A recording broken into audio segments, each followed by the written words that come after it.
Welcome to Impactful. In this episode, we will speak about tech policy, responsible AI, and ethical considerations.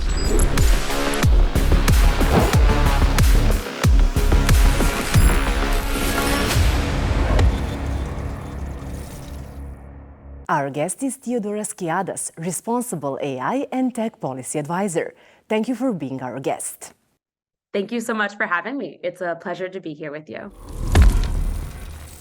Can we start by explaining what tech policy is?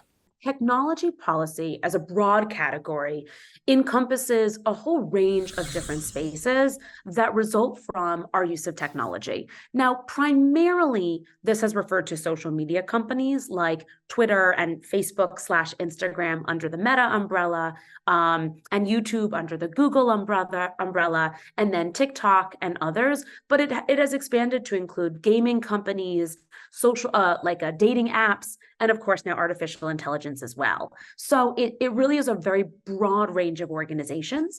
The kinds of policies that folks refer to in the trust and safety field include antitrust and competition, child sexual exploitation, which is a really big issue where there are a lot of organizations that work very collaboratively to address this issue, crisis response, data localization, elections, also referred to as civic integrity. Civic integrity is technically a broader category that doesn't just include elections. It includes other civic events like ballot initiatives, but it mostly refers to elections. Health, so that could be hate speech, abuse. Those are a lot of online violence issues. Intermediary liability, mis and disinformation, which connects closely to platform manipulation, which is a very big issue and one that we're seeing a lot of in the news these days, as well as open internet, privacy, sanctions, and like terrorism and violent extremism. So those are some of the issues, not all, but most of the issues that we looked at in trust and safety at Twitter, for example. So when I think tech policy, I think of all of these issues, and some people specialize in a subset of them. So some people are privacy experts or experts on researcher access to data, which is a theme that the new Digital Services Act and Digital Markets Act covers. Or some people do work specifically in violent extremism online or child safety. So people come to this space from different areas. It's a really exciting field because there are so many ways to be involved. And it's very rapidly developing. It's changing quickly. It's always in the news, and it's global. So for those of us who feel globally connected and globally motivated, it's a way to be in touch with issues and people all over the world. So I would say that's how I explain technology policy. And I would just nuance that to say that artificial intelligence, which is the theme of this conversation, makes all of those things easier in the sense that it lowers the barriers to engagement for adversarial actors in all of those spaces. So for example, in the context of manipulated content in elections, it lowers the barrier to entry for actors who are looking to manipulate content and influence electoral outcomes. So AI as a vehicle in this space accelerates all of the different issues that we were already addressing. Could you explain what responsible AI means and why it's important more than ever? Artificial intelligence, it's worth noting, has been used by companies for a very long time. It's using data to predict future text and now potentially image content and video content. And so it's been around in, for example, predictive texting that we've used. So if you were texting friends and you would type something like, hi, how, and then are you was put into the text, that's an AI-based system. Or for example, in emails, for several years now, we've been able to have predictive text in our emails. Like if you were writing to someone, hi, it was nice, then you might see the words to meet you suggested to you. Anything that's suggested is one application of artificial intelligence. But where we've seen generative AI proliferate in the last year is interactive AI systems that all of us can use to generate text and image content. And so it's become so much more widespread because it's now easily at all of our fingertips. And so AI can be used by people responsibly, but it can also be used maliciously. It's a powerful tool, and like any tool, it can be used in all directions. And so when I think of responsible AI, I think it means recognizing the potential the incredible potential of AI to disrupt existing systems, both for good and for bad, and thinking about appropriate responses. So, for example, in the private sector, how can industry, how can companies leverage AI carefully in their systems? How can they do so thoughtfully? How can government respond appropriately to make sure that they're leveraging AI in chatbots or in other ways appropriately to serve their residents, their citizens? And how can civil society engage responsibly in this space? So to me, it refers to all of the different stakeholders that intersect with technology across all of the sectors and the different responsibilities that we have to make sure that we're using this powerful tool to help people and not hurt people. Your academic journey is outstanding.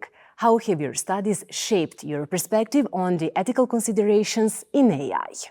I, in college, studied philosophy with a focus on ethics in times of conflict. And I wrote my college thesis on just war theory, which is broken up into three major sections. So thinking about justice in approaching war, thinking about justice in war, which is the most widely studied, and then thinking about justice after a war ends. So how do you approach, engage in, and follow war in a just way? And there are all kinds of very complicated questions about what is referred to as jus in bello, or justice in war. And at that time, I wasn't really thinking about AI, but I was thinking about ethical considerations, leveraging technologies in the context of conflict. Now, I think about it as the ramifications of AI in the military. So we're seeing AI being used in industry and civil society and academia, but we're also seeing the proliferation of AI usage in the military. And so there are a range of ramifications that, to me, come to mind as ones that definitely value consideration because they are impactful. So AI systems can be involved in adversarial attacks. They can be made vulnerable to adversarial attacks where malicious actors manipulate or deceive AI algorithms to produce incorrect or harmful outputs, which can affect critical systems like autonomous vehicles, surveillance systems, and decision-making algorithms. It can also be used to launch cyber attacks on critical infrastructure and data systems, which can disrupt essential services and cause economic damage. That's one category. I also see the implications of AI in data security and privacy. So AI systems rely on very large amounts of data, including sensitive and classified information. And the security and privacy of this data becomes very important if unauthorized access or data breaches can compromise national security, intelligence sources, and military operations. There's also concern around bias and discrimination. So, as many of us now understand, AI algorithms can inherit biases present in training data, resulting in discriminatory outcomes. So, this can affect areas like law enforcement, immigration, and counterterrorism, which can disproportionately impact certain groups and undermine trust in national security institutions. And synthetic media, which refers to manipulated or fabricated content, which includes images, video, and audio, can convincingly imitate real events or individuals. And this sophisticated AI algorithm makes it increasingly hard to distinguish between real and synthetic media, which raises concerns about potential discrimination. So those are some. There are also issues around systemic vulnerabilities. So interconnected AI systems that create vulnerabilities that adversaries can exploit around critical infrastructure, communication networks, and command and control systems, as well as weaponization and arms races. So advancing AI can lead to the development of autonomous weapon systems, which can potentially change the dynamics of warfare, and their uncontrolled proliferation can really fuel an arms race and raise concerns about their use. And then disinformation and propaganda, which is a huge category of issues, but connects to, for example, election integrity, and then loss of control is another issue. So there are a lot of potential ramifications or applications of AI in the national security space. And when I think about my undergraduate work in philosophy, it, to me, connects very closely to the use and concerns of AI in national security applications. After your studies, you've built an impressive career, working in diverse fields. from global tech to government roles. Could you share how your experiences has influenced your approach to tech policy and strategy? Yeah, and I would maybe start by highlighting how each of these roles plays into this space. So, for example, at Twitter, we relied on all of the work that we did on algorithms that made recommendations about what content to respond to. So, content that was deemed violative of certain policies, for example, was removed. And this was relying on systems that were trained systems trained on very large data sets that made decisions that impacted communities. So, for example, I submitted a public comment to the Oversight Board last year about the term shaheed, which is heavily responded to in the Meta ecosystem. And it shows the intersection of policy and technology, tech policy, because the policy that Meta has is enforced by algorithms that lead to the facilitation or that facilitate the takedown of a lot of content. So certainly technology companies have a real role to play, but so does civil society. So for example, last year, I worked with the National Democratic Institute looking at the full range of reports on online violence against women as they connect to women's political participation. So we created a huge database, and out of that database, we summarized all of these recommendations for tech companies on how they can better address the issue of online violence against women. We met with them and we advised them, all of the major social media platforms and some of the AI ones as well, on how they could better address this issue. So it shows that civil society has a role to play in identifying issues that individuals, especially vulnerable individuals, are experiencing on the ground, and then translating that into actionable content for companies so that they can then take greater action. When I worked with government, so I consulted to the US federal government on a range of technology issues, including platform manipulation and mis and disinformation, to help the government better understand the scope of the issue and take action. And I also briefly had a role in state government where I was rolling out a pilot program for state government to try out different AI chatbots to better serve constituents in Massachusetts. So I've had the privilege of working across all of these sectors, and I would say my primary impression is that all stakeholders have a role to play. So all of these experiences have reinforced for me the idea that technology policy and strategy doesn't come from one stakeholder alone.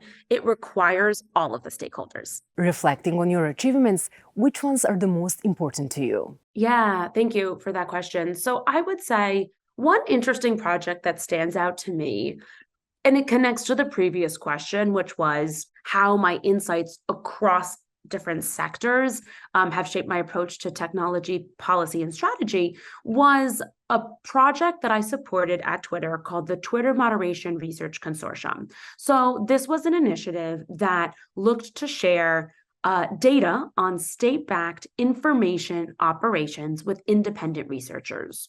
So we launched a partnership initially with 3 research institutions, the Stanford Internet Observatory, which is based in California, in the United States, Cazadores to Fake News, which covers Latin America, and then the Australian Strategic Policy Institute. And we launched this program in the summer of 2022 and had planned to also expand it, and subsequently did expand it to researchers all over the world. So everybody was invited to participate.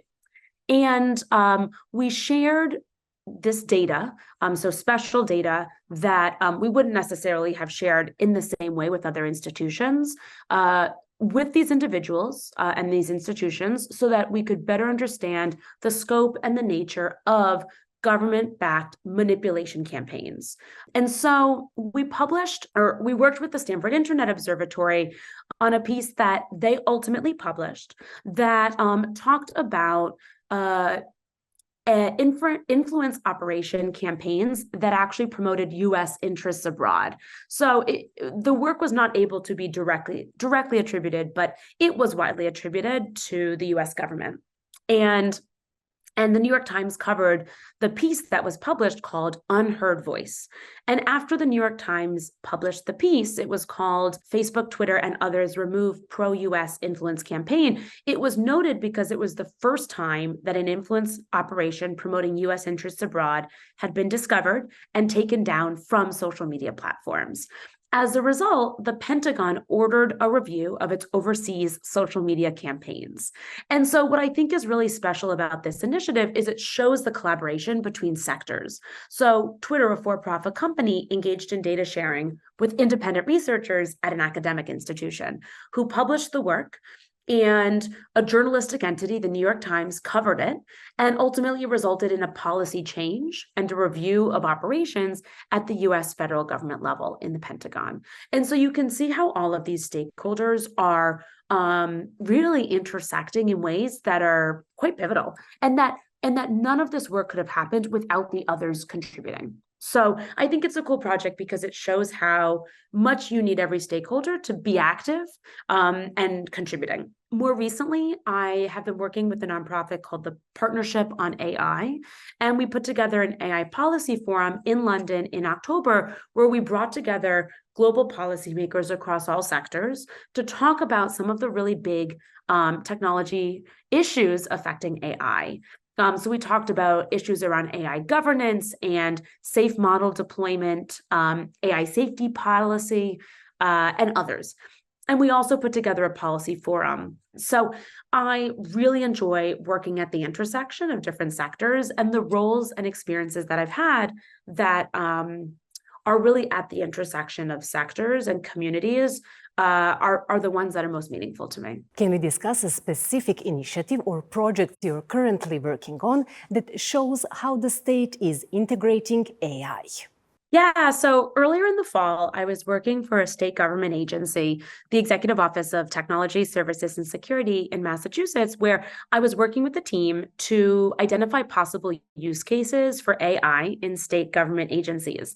And so it's a really interesting question because governments in general have a really high threshold for engagement, in the sense that there really is very little, if any, room for error. You cannot deny citizens or residents any public benefits because AI algorithms have recommended specific beneficiaries of public programs. And so when thinking about AI as implemented in government, it's really careful to distinguish appropriate and inappropriate use cases. Not all use case is an appropriate use case for government. So specifically, the kinds of use cases that we wanted to stay away from were those that recommended decisions to state government authorities about what individuals were and were not eligible for benefits, because there was a lot of room for error there, and it was beyond the threshold of acceptance. But what we did think was appropriate was a chatbot for different government agencies that would help nudge users in the direction of services that they might be able to benefit from. So, for example, if you think about the Executive Office of Veteran Services, which works with veterans, if the data is trained on information on what kinds of services veterans are already benefiting from, it can help recommend to them other services that they might benefit from. So that's the kind of nudge that we were thinking about implementing in chatbots. What ethical considerations are important when implementing AI solutions in public policy? It's really important that systems be transparent in their operations and their decisions, because policymakers and the public need to understand how AI solutions are arriving at their conclusions and their recommendations. Another piece is privacy and data protection. So, like I said earlier, AI systems rely on very large data sets, which can include sensitive information that is personal. And so it's important to ensure that data is collected, stored, and used in a way that respects privacy rights and complies with data protection laws as well. I mentioned this earlier, but bias and fairness are really critical. So AI systems can and do inadvertently perpetuate and amplify biases that are present in the training data. And it's really important to actively identify and mitigate biases in these models to ensure fairness and to avoid discrimination against certain groups. Accountability and responsibility is also really critical. So it's important for organizations that are deploying AI to create clear lines of accountability so that it's very clear who is responsible for decision making. There should always be a human in the loop. AI systems should not be making decisions on behalf of people. They should be supporting people in making decisions.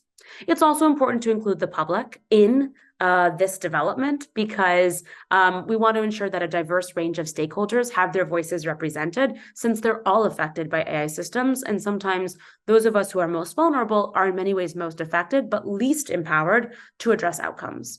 And so inclusiveness and participation is critical. And there are other issues like sustainability. So the environmental impact of developing and running AI systems is huge. It's not being talked about as much, but the energy consumption involved in running and sustaining large AI models is immense. And so thinking about sustainable practices to minimize the ecological footprint of AI and technologies is important. And then there are longer term impacts. So some of these longer term impacts include potential changes in the labor market, economic implications, and how AI can shape public discourse and democracy. So these are things that we should all be thinking about. And then last, I'll point to regulatory compliance. We're increasingly seeing regulatory advancements like the EU AI Act, and then in the US, the executive order on AI. And so companies and solutions will need to comply with laws, regulations, and policies that are being prepared to support them. How important is it for different countries to align on AI policies in terms of global cooperation? Yeah, so I think this is a huge question. I would say it's critical because the word here is interoperability. So if countries are creating different standards, it is hard for companies to comply with very different standards. We are seeing a fragmentation of regulatory frameworks. For example, in the US, with the challenges that our US federal government is facing, we're seeing more regulation at the state level, but that means that there is potentially up to 50 different pieces of regulation that companies need to comply with. And so the more interoperable a system is, the easier it is to be implemented and respected globally. And I'll screen share very quickly just to show.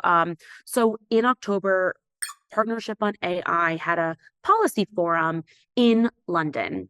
And one of the panels was on this issue specifically. So governing AI globally, international standards, trade, and interoperability. And what it says here is that AI tools reach across borders, and so will their potential impacts. As nation states grapple with how to govern this technology, multilateral bodies are also seeking solutions for safe, responsible, and ethical development and deployment. What is the right balance between domestic and international and policy for policy frameworks and technical approaches? So it was a conversation specifically on this issue of interoperability. Increasingly, we are hoping for an alignment on AI policies and standards, but where there is not alignment, it does create complication for companies looking to comply. What role does public trust play in the adoption of AI technologies? I would say the public plays a big role. One engagement option that comes to mind for me is public comment periods. So usually governments will have public comment options where they're looking for feedback from experts, or really anybody, but especially experts, on different pieces of regulation that they are thinking of outputting. So that's a really specific way to engage. I would say that emphasizing public trust is important for a lot of reasons. Trust facilitates legitimacy and acceptance. So it acts as a form of social license. It grants governments the legitimacy to engage with transformative technologies like AI. Otherwise, without trust, citizens might perceive AI as intrusive or biased, or even potentially threatening, which can hinder its adoption. And like I said, we want the public to engage in the process. So collaboration and participation can boost trust, but it also can shape AI outcomes so that they are more relevant and more user-centric. It improves the AI that's leveraged in government because it is done with public feedback. It's a better outcome as a result. And it also can mitigate potential risks. So it's important for risk mitigation and resilience. Issues like algorithmic bias, privacy concerns, and misuse can all be at least somewhat mitigated when the public is engaging in the process of producing and disseminating AI in government. At Impactful, we always try to showcase at least one tool. What do you recommend we try? Partnership on AI is a nonprofit that I had been working with since September of last year, and the organization put out guidance for safe foundation model deployment. It actually is open for public comment, so if anybody has feedback that they want to share, please do share feedback as well. It's very much welcomed. So the context for this tool, which is meant to be an interactive tool, is that we've seen incredible advancements in foundation models, also known as large language models or general purpose AI, and that there's already recognition that this technology can both help us but also hurt us. And so for all of the reasons that I mentioned earlier, it's very critical that organizations that are deploying these systems think carefully about how to deploy them.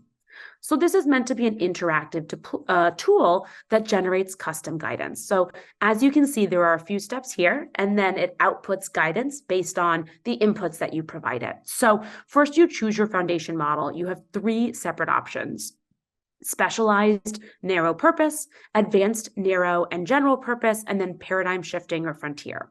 So let's say we start with narrow purpose. This defines what it is. And then there are definitions here as well. And here as well. So again, let's say we start with narrow purpose. You can select it here. And then you choose the type of release. So there are 4 options: open access, restricted API and hosted access, closed development, and research release. And again, you can learn more about them by selecting the text that appears beneath each option. So let's start with restricted API and hosted access. We select it here. And then the third question is it an update? So is it an update or not? If it is, then you select yes. Otherwise, you select no. So let's say no, it's not an update. We won't select this option. So then option 4 is show guidance. So the guidance appears here. There are different categories of guidance. So research and development, pre-deployment, post-deployment, and then societal impact. And under each of these is information about how the organization can proceed with care. So just as an example, for research and development, you can scan for novel or emerging risks, assess upstream security vulnerabilities, and establish risk management and responsible AI structures for foundation models. And the guidance continues onward. So these are very specific recommendations that have been thought out through a multi-stakeholder working group. And you can learn more information here. There are some key takeaways, as well as a list of the supporters, the people who were involved in this effort, and ultimately an opportunity to submit feedback. So I wanted to share this tool. I think it's really useful, and I definitely recommend folks check it out if you're interested in learning more. What advice do you have for young professionals and students interested in entering the field of tech policy? My number one recommendation is to think of this space as a community. There are a lot of us who are involved in the ecosystem who are connected to each other and in conversation with each other. So you can join the conversation. For example, All Tech is Human, where I am an affiliate, is an incredible group of over 7,000 people globally who are all interested in and passionate about responsible technology, including responsible AI. And so joining a group like All Tech is Human and getting involved in the different working groups and writing initiatives that the group is involved in is a really good way to plug directly into the heart of the responsible technology movement globally. There are other ways to contribute. So writing public comments and then sharing those on social media to help elevate one's role in this space as a way both to contribute and also to share. And then I would say reading, learning. There's a lot to learn. So following newsletters, following accounts on social media, whether it's LinkedIn, which has become more popular in the last year, or Twitter or other channels, TikTok, Instagram. There are all kinds of channels that people use to learn about this space. And so reading is a really good way to to educate oneself as one enters the field of technology policy. Perfect message for the end of this episode. Thank you so much for your time. My pleasure. Yeah, thank you so much for inviting me to join. It was a pleasure to speak with you. You watched another episode of Impactful. Thank you, and see you next week.